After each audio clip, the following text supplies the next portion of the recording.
Hare Krishna, everyone. Welcome to this week's edition of the Hare Krishnas in Britain podcast. This is episode number 26. We've been spending the last, must be 7 or 8 months now, traveling virtually around the UK to chat to devotees from different parts of the country. And this week we have gone way down south.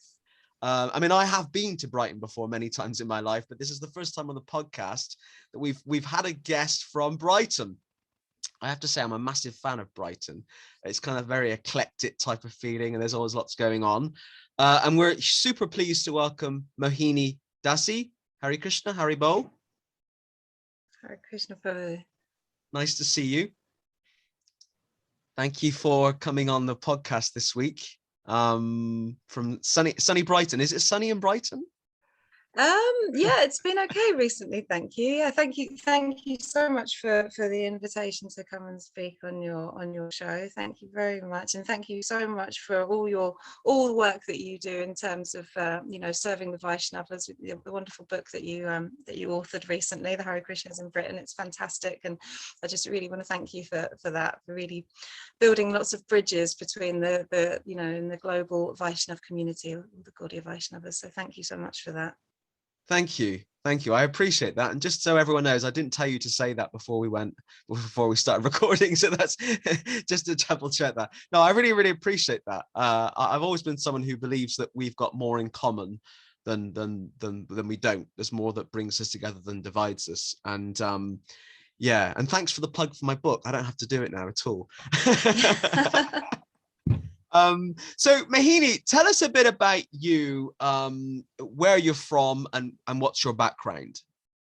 Okay, so I was born in the southeast of England, in Sussex, in quite a small town called Horsham, which is kind of sort of in between Brighton and London, not far from Gatwick.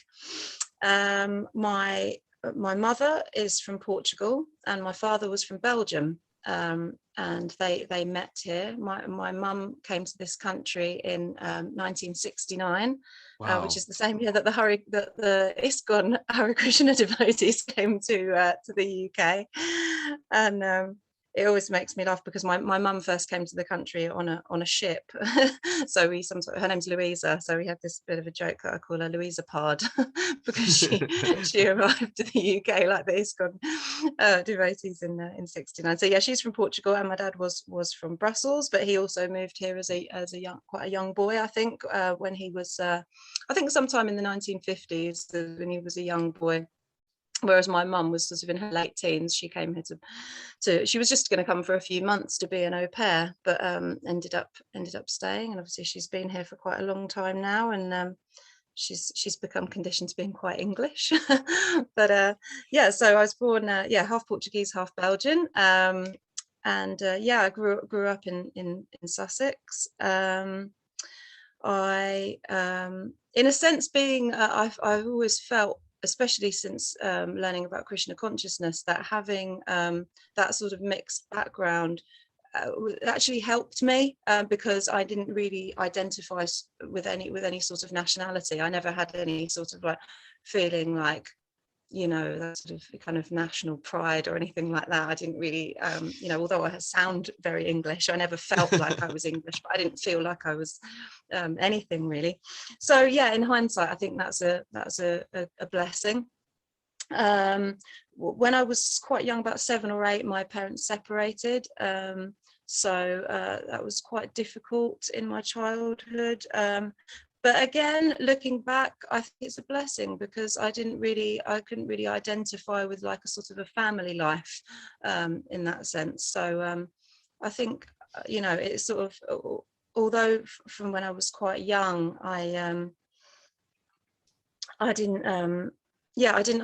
identify with these kind of things. So I felt, although I felt kind of quite down when I was a child, but I think it helped me. I think it helped as I got a little bit older, sort of 11, 12, 13, I started to think that, there must be something much more to this kind of like, just other than this, all this sadness.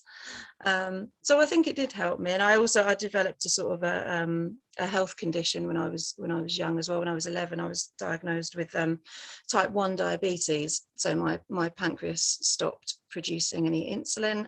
So from that point, then I ended in hospital and was in a coma.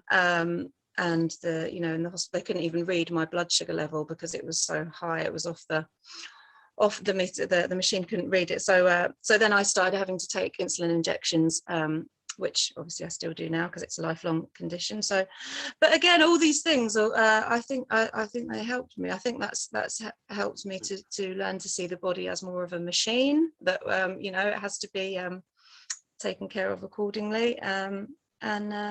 Yeah, as I say, so when I got a little bit older, I started looking a bit more into, you could say, more sort of spiritual topics. I was brought up Catholic because my mother's Catholic, so I went to a Catholic primary school, and I liked. I liked it. I liked them. We used to have regular mass and things like that. I didn't not all of it didn't really make so much sense to me, a lot of it. But by the time I left primary school, I remember being the last year of primary school, and before we left, we were all given a rosary and also a book, just a random sort of novel. And I remember that summer after I left primary school, every day I would chant and pray on those rosary beads. And so I did feel quite religious as a child. I felt like I always talked to God, I felt that God was always there. But yeah, when I got a little bit older, I thought that maybe there is no God. When I went to secondary school, I thought, no, maybe this is all just rubbish. Maybe there's nothing. But then when I got a bit older, like I said, maybe about 13 or 14, I used to go to the library a lot. I always liked reading. And I decided to take out this book, The Teachings of Buddha. So I read that when I was, about 13 or 14. That really intrigued me. I really liked some of the verses that I read in there, and I remember writing things down. Like I remember one verse that was stuck in my mind was that the Buddha saying that the secret of health for both body and mind is not to dwell in the past and not to dream of the future, but to live wisely and earnestly in the present moment. And that had a big effect on me, I think, because probably a lot of my childhood sort of lamentation was like, oh, my family's broken, this is gone, I've lost this. But but the purpose is that we have to be in the present moment. So I read Teachings of Buddha as a teenager, and then as I got a little bit older, I came across another book in the library that was called From Medication to Meditation, and it was a book of questions and answers with maybe you've probably heard of Osho. I've heard of Osho, yeah. I have to confess, I've got one of Osho's books here. Just one, yeah. Okay. And I really liked that book. It did open my eyes to a lot of things. I don't know whether I'd say it was necessarily spiritual, but it certainly, for example, he explained about why it's important to be vegetarian, and he explained about the subtle effects of what happens when somebody eats meat. If you eat something, if something was to be murdered, if someone was going to murder you, or everything that would go through your body and mind at that time, all the fear, all the pain, all the anxiety, all the toxins that would flood your body. And then he said, and then when people eat that, then it has an effect on their consciousness. So that sort of started me thinking about these kind of things. And then, so then when I think when I was 16, when I started college, I became vegetarian and stopped eating meat. But so that's, I also, when I was about that age as well, about 15 or 16, I did meet some Hare Krishna devotees in my hometown of Horsham, and I did get a couple of books on a couple of occasions. I got a Sri Upanishad and I got a Journey of Self-Discovery, but I didn't read either of them straight away. I think I had a little look, but it didn't really sort of make much sense, and I kind of put them aside. Do you remember those devotees? I mean, do you remember who they were and that kind of thing? No. I don't, unfortunately. But when, it's funny because for some reason at that time it just didn't as I say, the books didn't make much sense to me. I remember, like, you know, giving them some money and them giving me a book. And about that age as well, about sort of 17, 18, I used to go to like Glastonbury Festival. Wow. And one of my friends that we used to go with, a group of us would go, and like one of my friends, he'd always end up hanging out with the devotees, and like we'd see him later and he'd say, oh, I've been with the Hare Krishnas, and I didn't know who they were. I didn't know what he was talking about.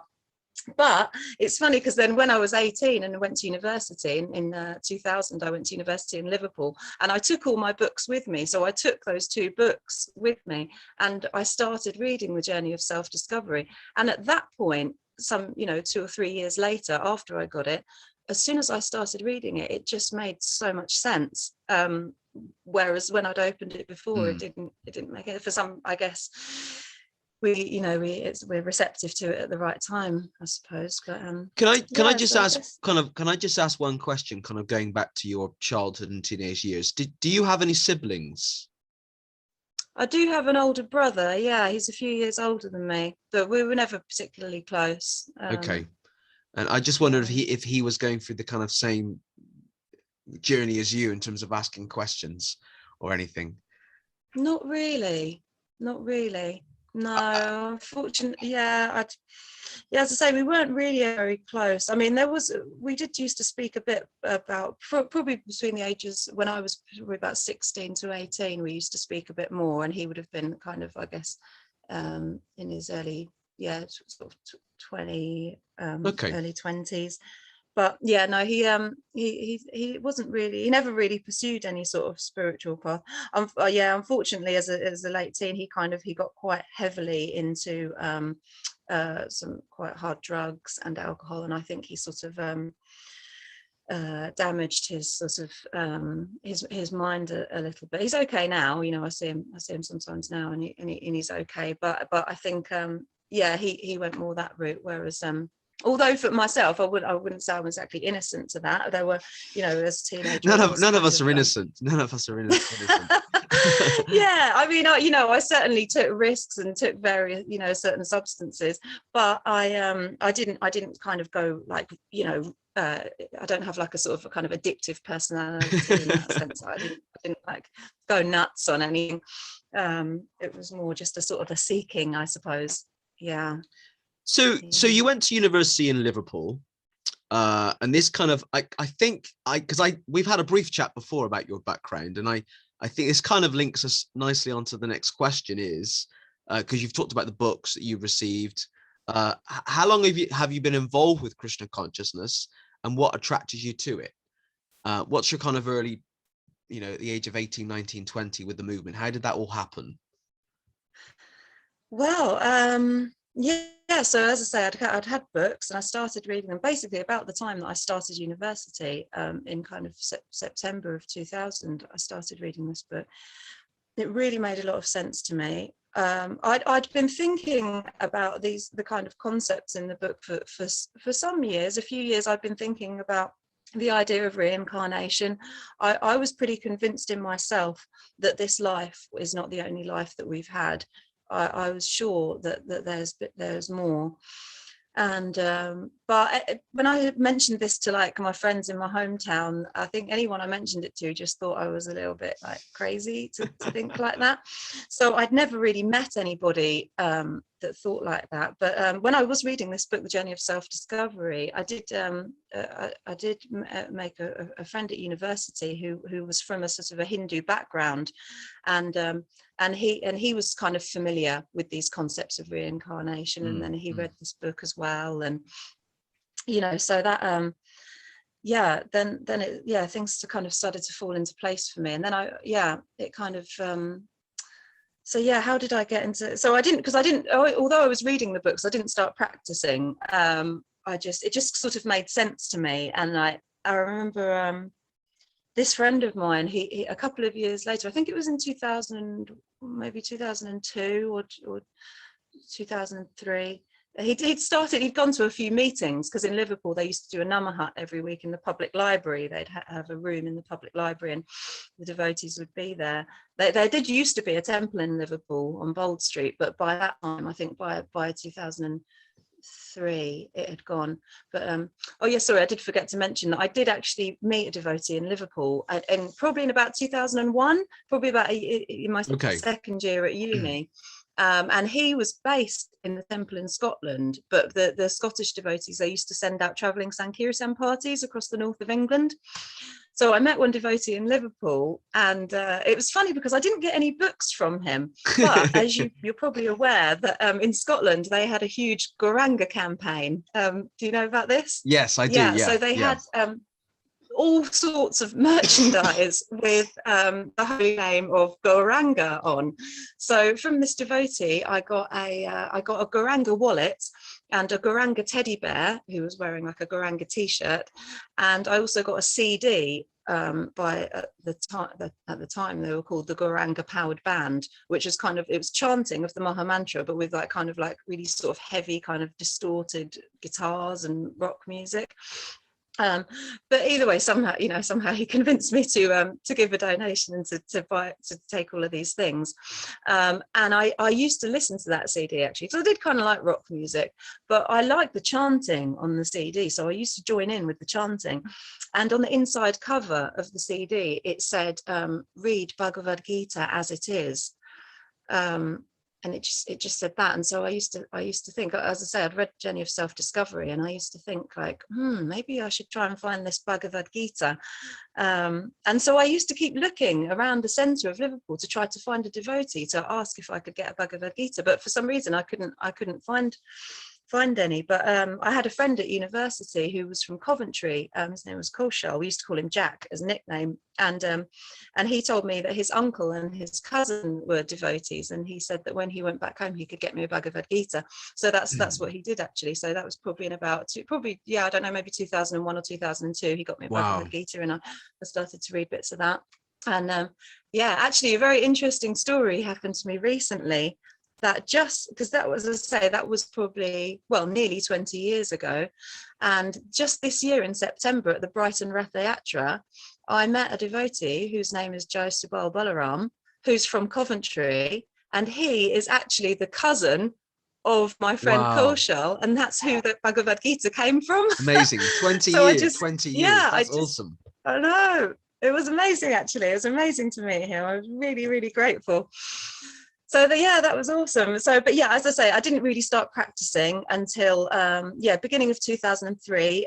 This friend of mine, he'd gone to a couple of these nama huts, and he told me that the devotees were nice, but I wasn't really sure if I wanted to meet the devotees because you think about that. I don't know. Just there's a bit of what's the word? A bit suspicion, of a stereotype, maybe. Suspicion or something. Yeah, suspicion. Yeah, the Hare Krishnas might be something a little bit weird. So I didn't go. But then, I had an experience one time actually. I don't know. Yeah, it was. You can say anything you want that you feel comfortable with. I mean, as long as it's appropriate for all ears, I guess. Yeah, I mentioned when I was younger, I used to sort of experiment with various certain illegal substances, but I'd taken something hallucinogenic at the time, and I had like a very strong experience of that. Not just that what I'd read in these books of Prabhupada was very true, but I had a sort of a strange experience of a feeling that I'd been in this place before, and I don't know, you remember that that famous picture of there's the faces of one half human and then another half something else, and it shows like depending on how a person lives their life. I think it's like a wolf or something. Future. I think it's a wolf. Yeah, there's one that's like yeah, there's one like that, and then there's one that's like a tree. And I remember during this trip seeing this group of trees, and like I had this very like strange realization that I knew just what they'd been like, and I knew why they had been put in those bodies. And basically on that day, I remember it was a Wednesday in February 2003, and the Hare Krishna meetings were on Thursdays, and I decided on that day that tomorrow I will go to one of those meetings and I will see what those monks are talking about, because maybe it will actually make sense. And so that was I decided there and then that I would go. So the next day I went to my I mean, I wouldn't, I would never recommend these things to anyone, and everyone is an individual, but I found for myself, and it was certainly in my youth, perhaps they were a certain tool. I don't know. I asked a devotee about this. I asked her, like, why is it that, obviously we know that we shouldn't take any intoxication, but how is it that these things seem to be like some sort of a tool, and they seem to maybe help us somehow in our journey? And she answered me. She said that it depends on the individual's experience, I suppose, because our subtle body stores everything, doesn't it? It carries us to our next body. And so all our impressions and all our experiences are stored in our mind. So she said one person may take some sort of drug, and they may have some sort of spiritual experience, maybe that's coming from somewhere that's already there in their memory, whereas somebody else could take the same thing and think that they're a box of oranges. That was her, and I suppose it's true, isn't it? So I wouldn't, I would never say, people should or shouldn't do this, but it's just that was my experience. So, and my experience when I was younger of taking those things was I did always feel very very connected, that it was obvious that there is God and that we're always connected, and I think I always wanted to feel like that. So when I did actually meet the devotees, and when I first went to this Namahat, and the devotee giving the talk was called, his name was Nrsingadev at the time, now he's called Nrsinga Vallabha, and he lives in Leicester. And he was giving the first talk, and he's a devotee from Scotland originally. He's from just outside Glasgow, and he's got a very sort of direct way of explaining things. No messing around, no flowery words, just telling you as it is. But I really appreciated that. I really liked how how he would explain it like that, and I felt like this is exactly what I wanted to hear. And so from that first Namaha I went to, I then went every single week, and from the first one I went to, I got Kantimala, I got japa beads, and I started chanting, and and I started practicing, and I set up like a little altar at home, and so that was where it first started, really, the beginning of February 2003. And since then I went to Namahats every single week for about a year. Later that year, we used to go and visit the temple in Manchester on Sundays. They used to have a Sunday program in Whalley Range in the temple there. So I used to go to that. And then for Govardhan Puja that year, that was my first visit to the temple in Scotland, which is where those travelling Sankirtan devotees were based. So and then from that festival, we visited Scotland again. I was in my last year at university by that point, so I was sort of thinking what to do. But just out of interest, what did you study? What did you study at university? I studied media and cultural studies. Okay. Yeah, okay. I always found the media very interesting because just because of its ability to really control people. I always found it very interesting, but I know I didn't actually ever want to work in the media. I just wanted to study it to learn how it's sort of constructed, because even like I say, I was kind of like, or even from when I was younger, when I was about 15 or so, I made a conscious decision that I would stop watching television. I didn't want to watch any television anymore, and I just used to listen to music and stuff, but so I wasn't really exactly a fan of it, but that was why I wanted to study it. I wanted to learn about it, and it was very interesting to learn about it. But as I was getting towards the end of my course and having met the devotees, and I ended up writing my dissertation on a comparison between sort of kind of Western social theories and philosophy compared to what was in Prabhupada's books, the kind of East versus West kind of thing. But all I really wanted to do upon finishing university was I just wanted to live around devotees. I didn't want to do anything else. I just wanted to live around these kind of people that made more sense to me than anybody else. So that's what I did, actually. I was thinking of moving to Manchester because there was a group of girls in the Manchester temple at that time from New Zealand, disciples of His Holiness Devamrita Maharaj. And I got on really well with them, and they were saying to me that, you could come and live here. And I was thinking, but I think because the devotees from Scotland had been sort of kind of cultivating me, I guess, for want of a better word, when they heard that, I think they thought, oh no, you should come and live in Scotland.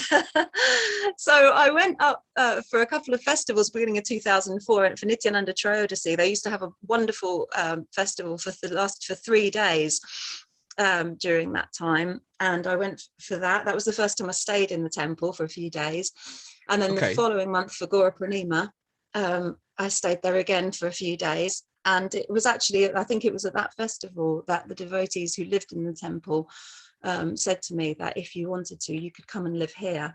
And so I thought, this was Karuna Bhavan in 2004. Yeah. So I think so I think Raghunath Bhatta, I from what he's told me, he moved there in 2003. Raghunath Bhatta. Yeah, is he the devotee from Lithuania? Yeah, the brahmachari, the saffron robed brahmachari. I think he's been there since 2003. And of course, I remember when he moved there. Yeah, and so maybe it was slightly after I moved. I'm not sure, but yeah, sorry. Okay, and I think Karuna Bhavan, and we don't have to dwell on this point, but I think Karuna Bhavan was under very different management back then, wasn't it? Yeah, it was. It was. And yeah, like I say, I just wanted to live with devotees, and I probably would have lived anywhere. But I mean, and I am glad that I moved there. But yeah, that was my only experience of living in a temple. I stayed there for 5 years, from 2004 until 2009. But as you say, when I moved there, it was under a very different sort of management, and even in comparison to other ISKCON temples, it was quite different. It was, I guess, looking back, it was extremely strict. You know, for example, I don't know whether to give some examples. I don't know. One example would be like, you know, I mean, in terms of like men and women literally did not speak at all. That was not allowed. And that's kind of understandable, you know. I was, you know, quite accepting of that. The only reason why they would speak was if there was some reason for service. But it was this whole sort of setup of, you know, like the women in the back, you know, not really to be seen, don't do anything that would cause any like attention or anything to be drawn to. Our saris had to always be like over our heads with like safety pins and everything, you know, like heaven forbid your sari fell off your head. You're showing skin, you're showing hair, you're showing skin. What's a crime? yeah it was so yeah, it was pretty strict. But I mean, but thing is, there was, you know, pros and cons, because there was a guru there residing there at the time, and a few years later, I think it was in 2007, it emerged that he was doing a lot of things that were not exactly bona fide for a guru. He shouldn't really have been in that position if he was going to be acting in the way that he was. But as I say, there were pros and cons. So he was a very sort of charismatic person, and one good thing that I'll say that he did, certainly I felt it, and I think everybody else there felt it too, is that he could really imbibe in you this mood of just really going for it in your service, and just forget about yourself, just really go for it. And so I think that was a really good thing, because you know, like most of us in the temple, it was not I don't know if it was everybody's choice, because I had the choice to go out on book distribution, but most of the devotees in the temple were out on books. And you probably know, like, Scotland was quite famous. I think there was a time where it was the biggest book distributing temple in the world. Yeah. And you know, I was told, I don't know if this is true, but I was told that the Lakshmi, or the money collected by ISKCON Scotland back in the day, helped fund the farm community in Hungary, because so much money, you know, millions of pounds have been collected through donations. That, I mean, I don't know if that's true, but that's what I was told. It might not be all the money, but certainly a lot of it went to ISKCON Hungary and Shivram Swami's farm. Yeah, it probably could well be true, because I know they also a lot of the Lakshmi that was collected also went to fund the Gurukul in Mayapur. So yeah, and that was my understanding, that most of what was being brought in was being given in charity to other temples. And not much was really sort of spent on the Scottish temple itself. And, yeah. And just to say, the leader of ISKCON in Scotland at the time, that this particular guru we're talking about, he's still alive, and I did try to make contact with him several times.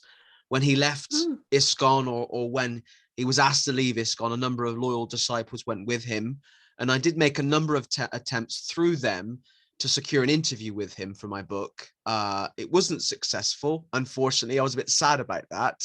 But from my understanding now is he did retake sannyas in a different mat. He was given, I get confused. He was given sannyas in ISKCON, that was removed from him when he left ISKCON. He was then re-given sannyas by a leader in a different mat. And I believe he is still now a sannyasi in Scotland, but living a much more reclusive life. Yeah, so I wanted to make contact with him, but I wasn't successful, unfortunately, because I think there's always many sides to many stories. Yeah, exactly. It's never black and white, is it? Yeah, and like I say, I know he did do a lot of good, and that can't be denied. So I always try to appreciate that. But yeah, certainly some of the ways that things were being run was not not great. So how long were you at Karuna Bhavan for? It was interesting because sorry, in total I was in total I was there for 5 years. For the first 3 years I was aspiring to become his disciple, because everybody there was his disciple. So I just kind of thought, he's the guru. So I think after about 6 months of living there, I wrote him a letter saying that I wonder if I could aspire to be his disciple. And although he didn't answer me like personally, but in a class soon after, he'd said that anyone who wants to be his disciple, they have to have lived in a temple for a minimum of 3 years. Before he would initiate them. So I sort of took that as that must be his answer. So I just thought, that's fine, I'll be patient and I'll just carry on. But it was interesting because just at that 3-year mark, when that time came, then all the truth like became exposed, everything that he'd been doing that wasn't right.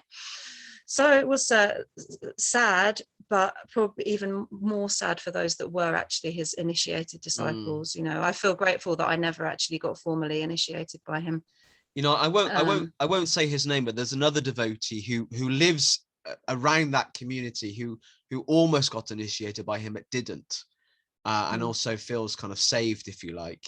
I won't say his name, but he lives near the devotee community, but like you, was kind of spared at the last minute, I think, or something from that initiation. Yeah, that's interesting. So you were there for 5 years, so that, I guess that takes us up to 2007 possibly. Yeah, well, so I moved there in 2004. Okay. So in 2007, that was when all the sort of the truth came out about that guru, and then we were sort of encouraged to try to find another spiritual master, and then I was sort of aspiring for another spiritual master who devotees they sort of said to me, oh, you seem like a disciple of this Maharaj, and I felt kind of inspired, but again, I just never really felt 100% sure. So there, over the years from then, I was sort of aspiring for various gurus, but I never actually took formal initiation in those years. But I was in Karuna Bhavan until the beginning of 2009. Okay. Moved from there, yeah, and then spent some time in India that year. But before we kind of fast forward and talk a bit about your guru and who you did take initiation from, I just want to ask a question in terms of your family. So you've kind of joined the Hare Krishna temple. What did your mum think about all this, or your family at this point? Yeah, my mother was definitely not happy. Yeah, she was. It was, yeah, as I say, with my upbringing, I said, because when I was young, my parents separated, and I grew up with them really, really hating each other, which was obviously very difficult for a child in that position.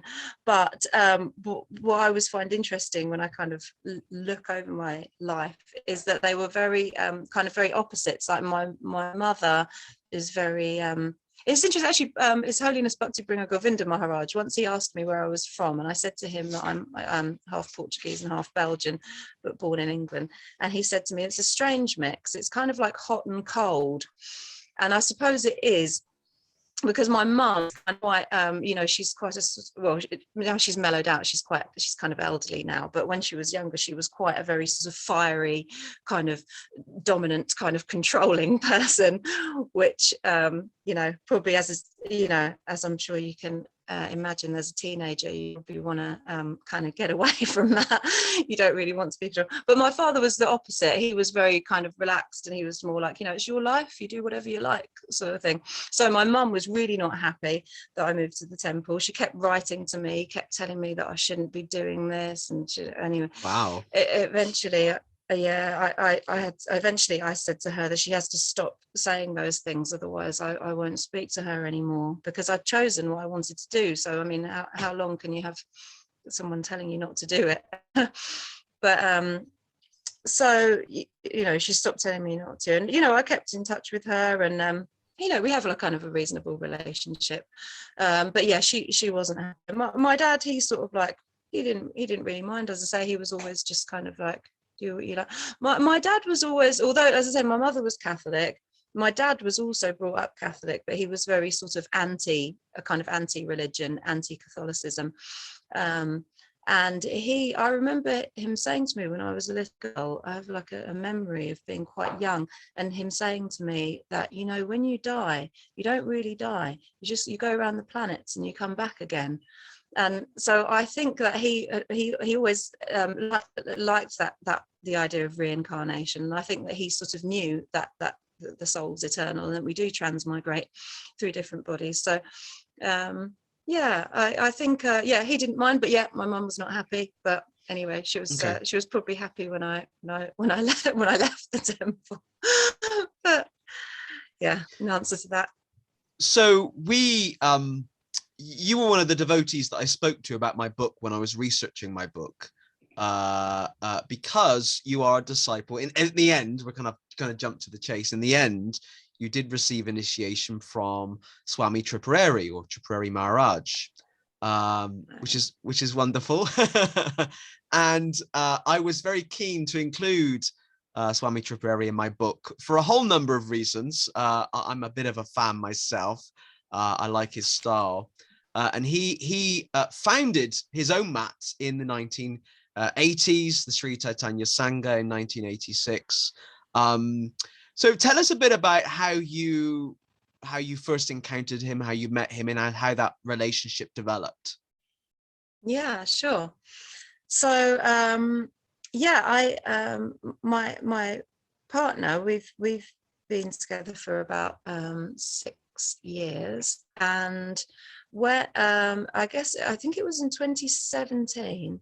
So my partner, he'd been listening to Tripurari Swami for some years, and he'd sometimes written to him via email and asked questions and things, and he really wanted to meet Maharaj, and so he tried to inquire, is there a way that he would be able to meet him? And we found out that in 2017 that once a year that Tripurari Maharaj comes to Europe, and he usually does a retreat in Poland. But that particular year, he would be going to Prague first in the Czech Republic, and then on to Poland for the retreat. So my other half was very eager to meet him, knowing that I think he knew that he wanted him to be his spiritual master.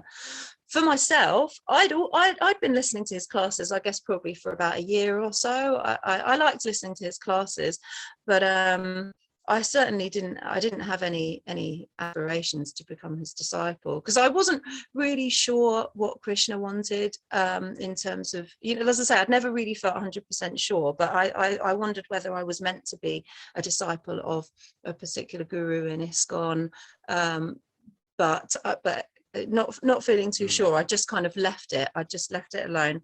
And then I thought, well, it would be nice to meet Tripurari Swami, because I really like his classes. I'd noticed that when I listened to his classes, I always noticed that I'd always learn something new, which for me was quite enthusing, because obviously, I mean, all classes are wonderful, and there's always wonderful Krishna Katha. But as you probably know, if you've been around for a few years, you may often have heard some things said already. You know, you might have heard same things, but you know, that's okay. It's always good to hear them again. But that was one thing that I liked about listening to his classes, that I felt like I was always learning something new. And he'd sort of, just say things that I wouldn't sort of typically hear.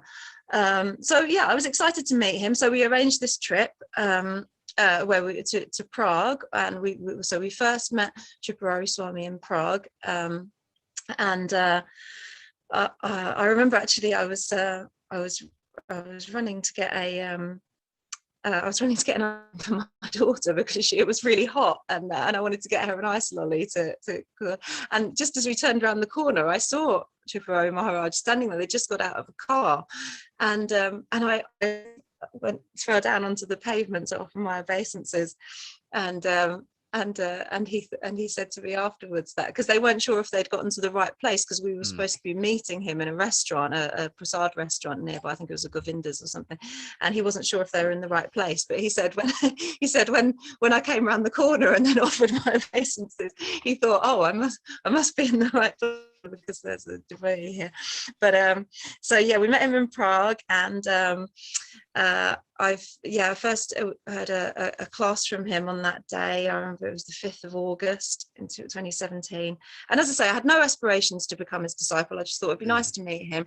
And I really liked listening to his classes. It was obviously very different being in his presence, sitting close by and, making notes of everything that he was saying. And it was really, I could feel it was really affecting my heart in a very positive way. I felt very moved by the experience. And within a couple of days, I remember a couple of days later, I think by the time we spent a couple of days in Prague and then went on to Poland.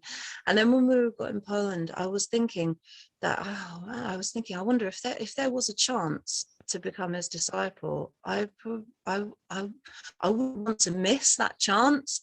And I didn't, as I said, I didn't expect to feel like that. But there was just some, it's hard to sum up really all the things that I liked about him, but there's so many. But like one of the things that he says, he's my Guru Maharaj now. So one of the things my Guru Maharaj often says is that with the Guru, he often he resonates with our own heart, and he will often say things and articulate things in such a way that we really feel that, oh yeah, that's how I would say it. If I could find the words, that's how I would say it. So I really felt very much like this. Being around him, and I really liked the way he explained things. I really liked how calm he was, and how he didn't say the sort of typical things that I had been used to. I liked that.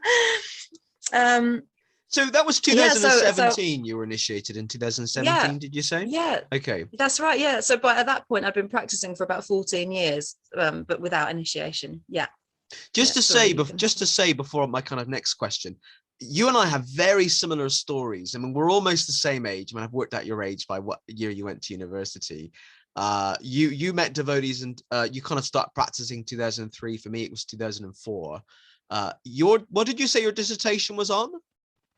University? Kind of a comparison between Western philosophy and what's in Prabhupada's books. Basically, taught us on the course in comparison to what I'd been reading in the devotional literature. My dissertation was on, well, I mean, I don't remember a lot of it now, but my dissertation was on Bhakti Yoga, comparing Srila Prabhupada's teachings with Kirtanananda Swami's teachings. Wow. Who was like the black sheep of ISKCON, and he had developed this kind of more interfaith approach to Bhakti Yoga. And then we also both got initiated in 2017 after 14 years of wandering through the forest, Yeah, amazing. So my question, I guess, is you came back to the UK, you started to tell your devotee friends, oh, I've just taken initiation from Tripurari Swami. What was their response to that? Yeah, thanks for asking. Yeah, because obviously I was like, I was so happy. I couldn't believe it, because as I said, after a few days I thought, if there was a chance, I would really want to be a disciple. And on Balaram Purnima, that chance arose. One of his disciples spoke to us, and then we got to speak with Maharaj, and as it turned out, a couple of days after Balaram Purnima, we received Harinam initiation. So I was like, and I just couldn't believe the flood of mercy that I received. I really could see, you hear that, Lord Nityananda is, he's Guru Tattva, and he helps us, Nityananda Balaram. But I really, really experienced such a flood of mercy that I saw that this really is Lord Nityananda's mercy, because I felt it was completely causeless, and I felt like I was being accepted just as I am, and there was no obstacles and no hurdles like there always had been. So I got back to the UK, and I wrote an email to, like, a sort of a group email to a lot of devotees that kind of had known me for many years, some that I'd lived in the temple with, and actually almost everyone was really positive, and it was, I had some really, really wonderful responses, and because I didn't know what they would be like, because I mean, although I'd only ever really been in ISKCON, but I wasn't really very conscious of that sort of kind of institutional mentality. I didn't really I never had any problem with ISKCON. I never had anything against it. But I never sought to be initiated outside of ISKCON. So it just happened that way. But and even in a sense, I still don't think that I'm outside of ISKCON, because it depends how you see ISKCON, doesn't it? Whether you see it as an institution, or whether you see it as just so everyone that's watching or listening is aware, Tripurari Swami is a Diksha and Sannyas disciple of Srila Prabhupada, like most of the other gurus in ISKCON. So in one sense, there isn't much different at all, really, only institutional labels. Mm-hmm. Yeah. Thanks for clarifying that. Yeah, that's right. Yeah, he received sannyas also from Srila Prabhupada in the Krishna Balaram Mandir in 1975. Yeah. So most devotees were very positive. I only one devotee really surprised me, because I think maybe I was being a bit naive. Maybe I thought that everyone would be happy. But there was only one that really surprised me. It was somebody that I did live with in the ashram, and she thought that her words were that Prabhupada's most important instruction was to remain in ISKCON, and I'm not sure really whether that was his most important instruction. I certainly couldn't find any basis for that. I would have thought his most important instruction was to always remember Krishna and never forget him. But I guess we've all come from different backgrounds, and this devotee she's quite a bit older than me, and I guess she'd come from a different background, and but so I just kind of had to accept it. But so I don't so much keep in touch with her anymore, unfortunately. But otherwise everyone was very positive. But I was just surprised. I was surprised that some people do actually have an institutional mentality. That surprised me, because I didn't realize that was really a thing. But I mean, unfortunately, in every religious group, you've got the conservatives and the liberals and the people in the middle, and you've got the fanatics and the kind of inclusive. What's the opposite of fanatic? I'm not sure, but people that are not fanatic. You've got them in every organization. If I'm honest with you, I haven't met many fanatics outside of ISKCON. I mean, there are a few. I've met one or two maybe in the Nityananda line, which is surprising. But no, there aren't really. I mean, in kind of Gaudiya Vaishnavism, we shouldn't really be fanatical anyway. The devotee, when I started the research for my book, the devotee I first interviewed was a devotee called I've forgotten his name now, Madhu. Madhu, and he's a disciple of Narayana Maharaj. And he said to me, he sat me down on his sofa, and he said, I think you're really going to struggle with this whole book thing, because actually one of the common baselines of Gaudiya Vaishnavism is that we don't have institutions. Institutionalization isn't really part of the Gaudiya Vaishnava philosophy. So I kind of thought, is there any point in actually doing this book? Because if you're saying that at the offset, I mean, I did write it at the end, I've seen that, because in the traditional kind of, I guess, Indian culture, there might be a spiritual teacher or a guru, and they'll go and set up a gurukul. They'll go and set up a school, and they'll train disciples or students to be God conscious, to live spiritual lives. And then those students will go off and they'll set up their own schools. So this actually what Srila Prabhupada did with the development of ISKCON, or the foundation of ISKCON, was quite different, or quite radical. It had been attempted with the Gaudiya Math in 1918, but it was quite radical. So really, before the 20th century, the institutionalization of Gaudiya Vaishnavism didn't really exist. And in ISKCON, there's people in ISKCON, like there are in all different religions, that believe that their way is the only way. Well, that's not what Srila Prabhupada actually taught. Thankfully. Yeah. I went off on a bit of a ramble then, a bit of a whatever. So tell us a bit about your Guru Maharaj, because he's very active on social media. I was once told you should never ask a woman or a Swami their age, but I imagine he's probably over 70, possibly over 70. Yeah, I think he's born in 1949, so I think that would make him 72. And he received sannyas from Srila Prabhupada, so he's been around in the Hare Krishna movement for a long time, coming up to 50 years. Yeah. So tell us a bit about some of his, a bit about him, what he does, his disciples, his temples, the Sri Chaitanya Sangha, which he founded in 1986. Just tell us a bit about that community. Okay, so yeah, I mean, after Srila Prabhupada left, then I think in the sort of early 80s, my Guru Maharaj got the association of Srila Bhakti Rakshak Sridhar Goswami Maharaj. And he was my Guru Maharaj has actually told the story. I've heard him tell the story many times, that he was there in Vrindavan in 1977, close to the time when Srila Prabhupada was, wrapping up his pastimes and coming to the end of his Leela here, and that when Srila Prabhupada was asked, I think Tamal Krishna Maharaj asked him, I think this is, as far as I know, this is all recorded, and Tamal Krishna Maharaj asked Srila Prabhupada, that who should we go to for, the funeral rites, the details, and Srila Prabhupada said Bhaktivedanta Narayan Maharaj in Mathura. And then when he was asked, and what about if we have philosophical questions, then Srila Prabhupada said, my god brother Bhakti Rakshak Sridhar Maharaj in Navadvip. So Tripurari Swami was there, present in the room when Prabhupada said that, and although he didn't immediately get Sridhar Maharaj's association when it was, shortly after Srila Prabhupada left, but some years after, he did, and it was after reading this book, Sri Guru and His Grace, which you might be familiar with. I've got a copy on the bookshelf over here, so I've got a copy on the bookshelf on.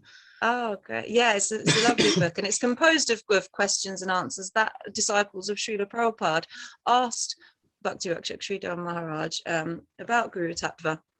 So my Guru Maharaj, he read that, and I think what happened is that somebody asked him to read it to find some fault in it, but when he read it, he said he could not find any fault, and he thought it was a wonderful book, and that made him want to get the association of Sridhar Maharaj. So, and I think it was from the guidance of Sridhar Maharaj that my Guru Maharaj sees him as his Shiksha Guru, that then he was sort of instructed to start a Sangha of his own. So as you're saying, he started the Sri Chaitanya Sangha.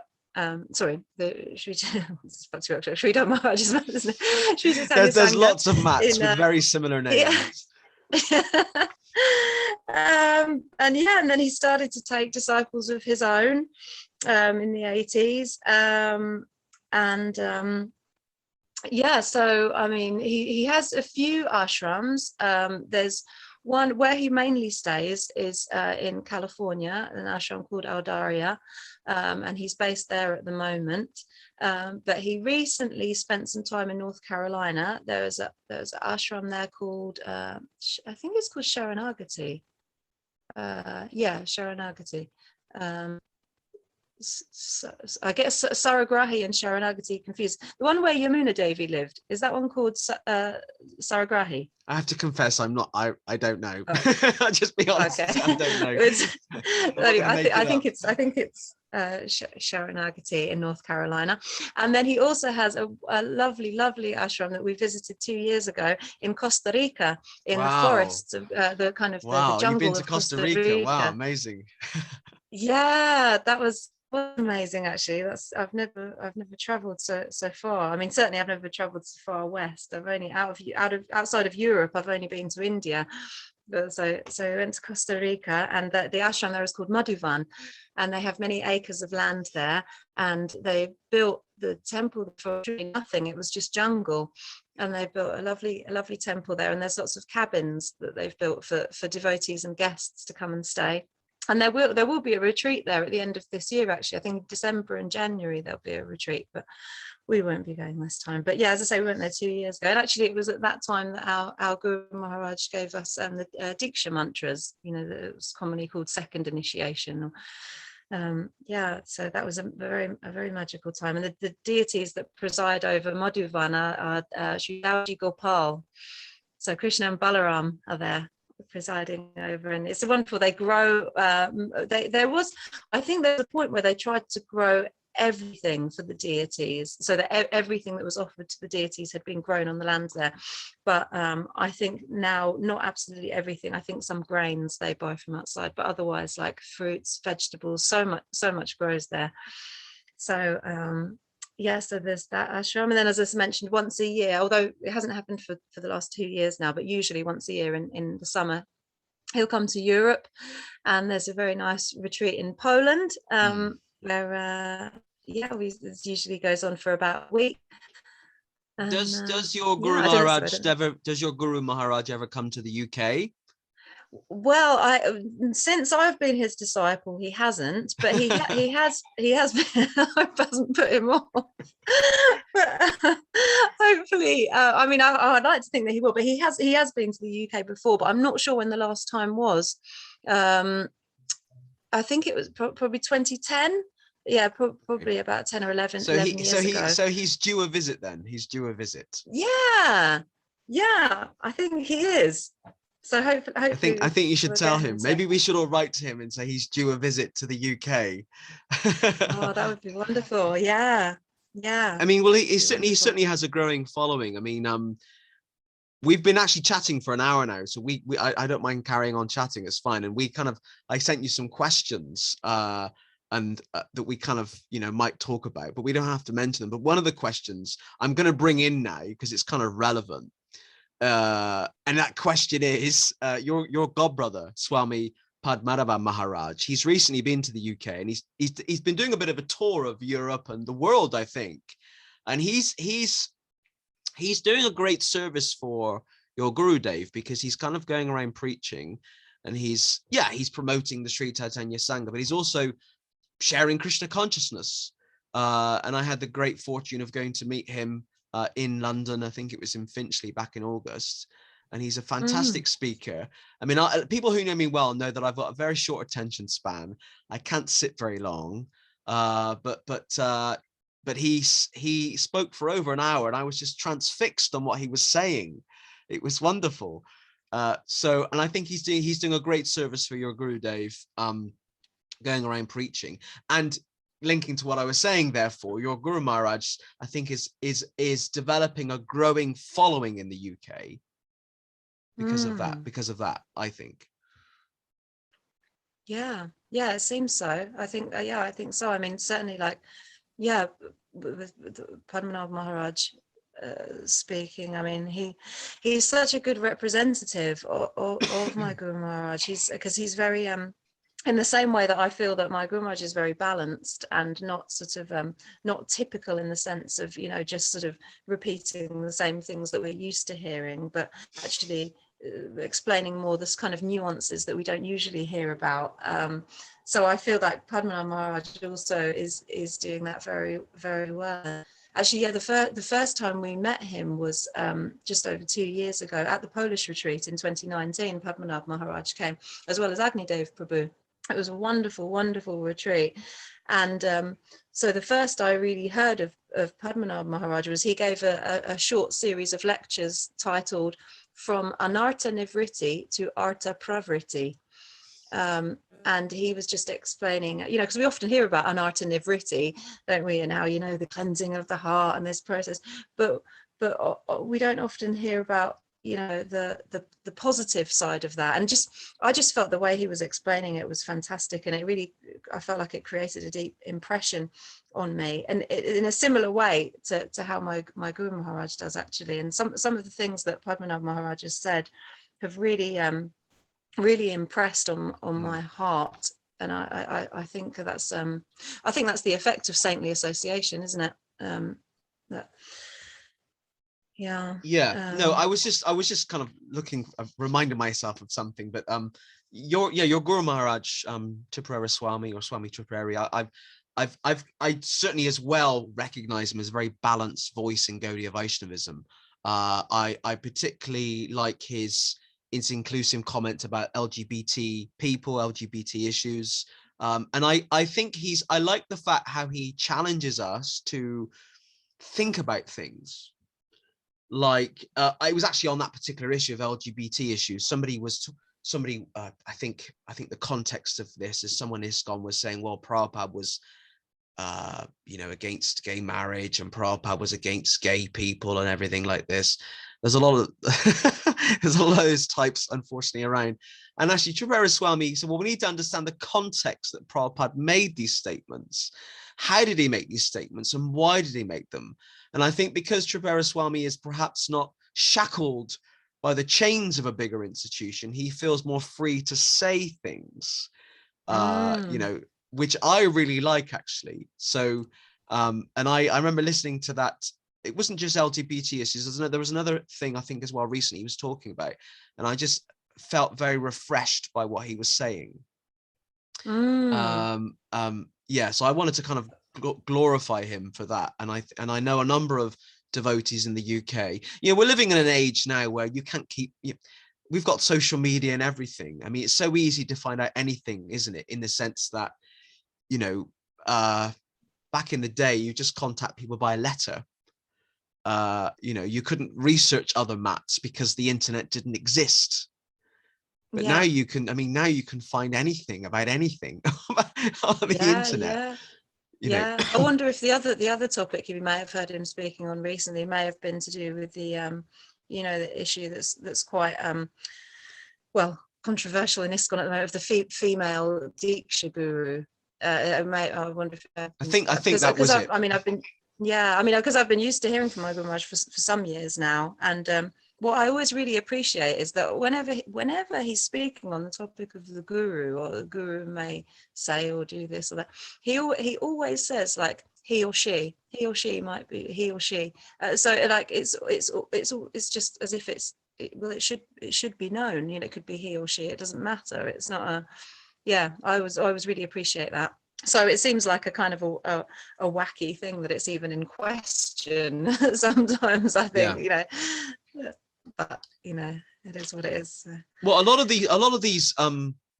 these systems and traits that we've got ourselves stuck in are quite new from the last 100 years. So the institutionalization of Gaudiya Vaishnavism is relatively new, of the last 100 years. The fact that some people think only men can be gurus, that's actually quite new, really. If you look at the history of Gaudiya Vaishnavism, women have played a huge role.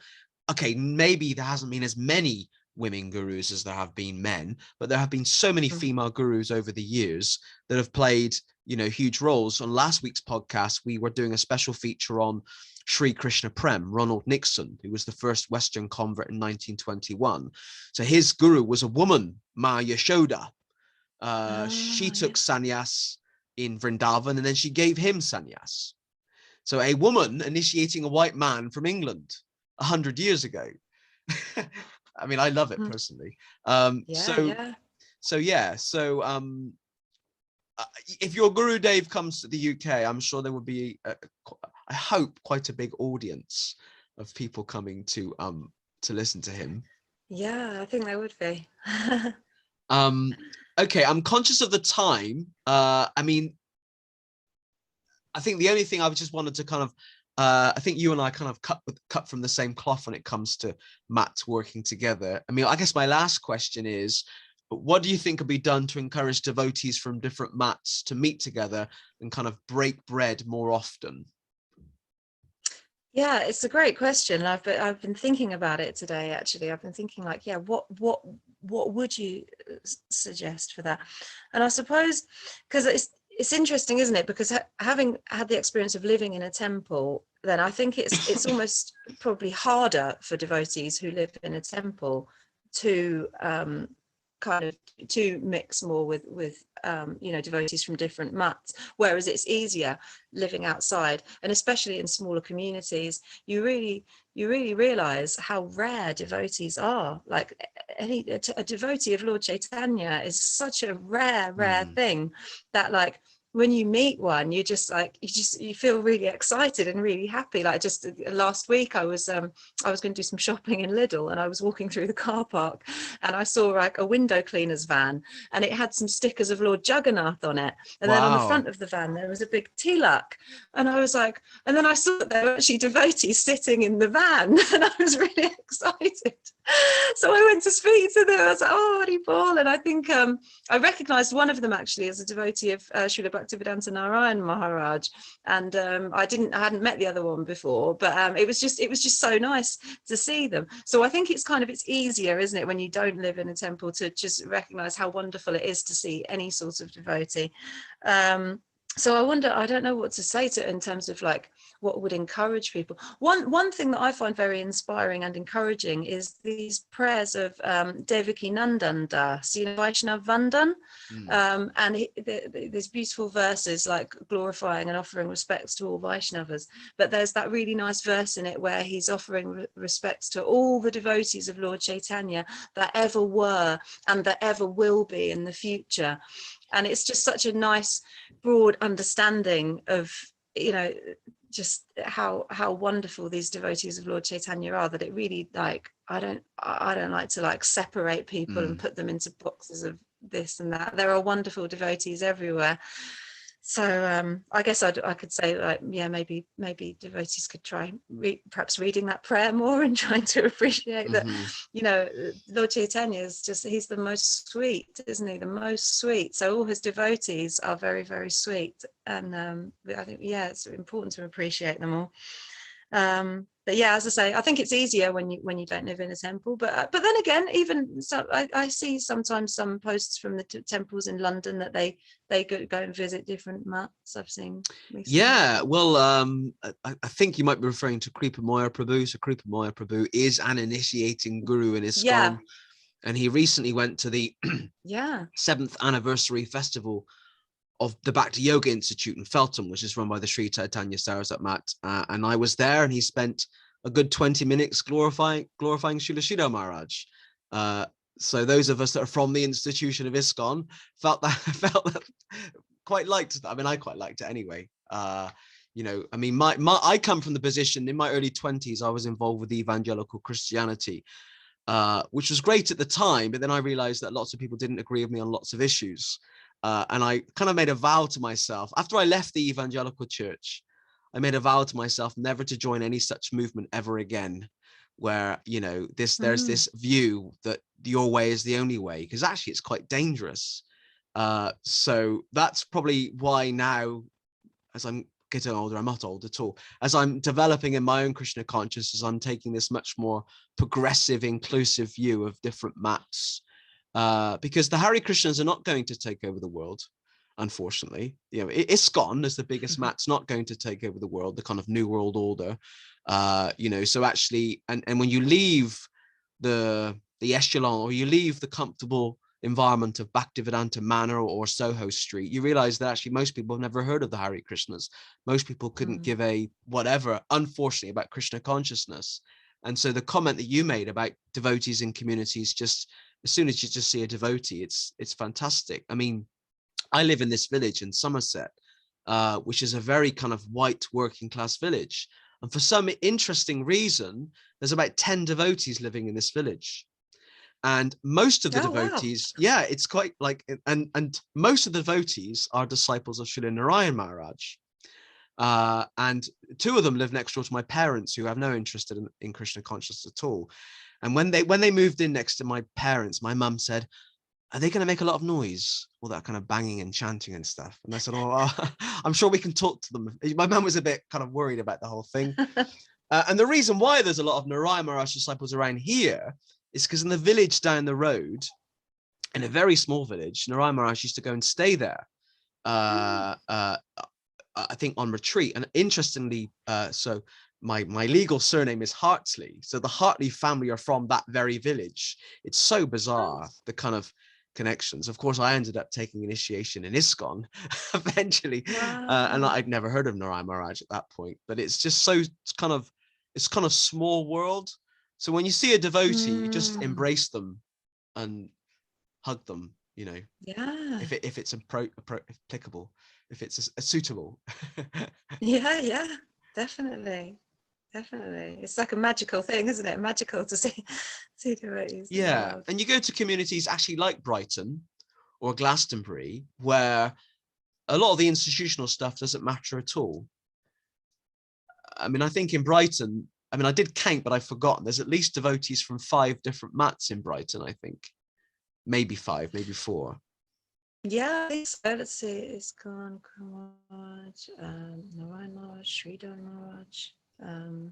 Yeah, I suppose. Yeah, 4. I think there probably might at be least four I or think there five. might be a 5th as well, but I've forgotten. But you all get together regularly and chant together, I think. Yes, we do.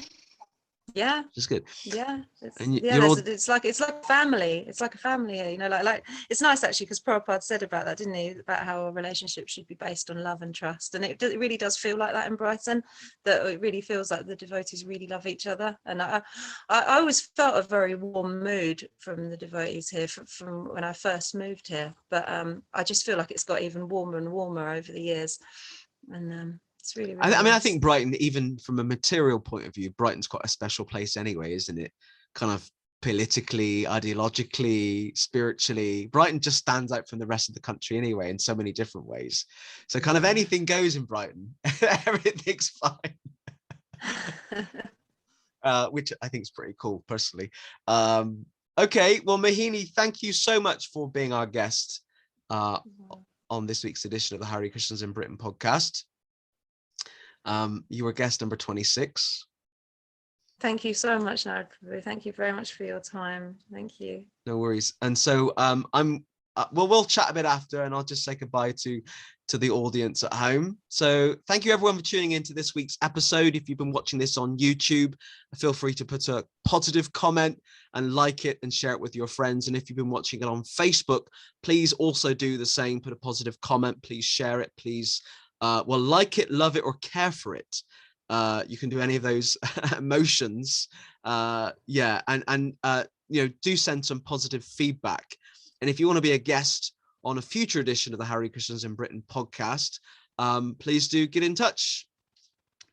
Thank you, everyone. Hare Krishna.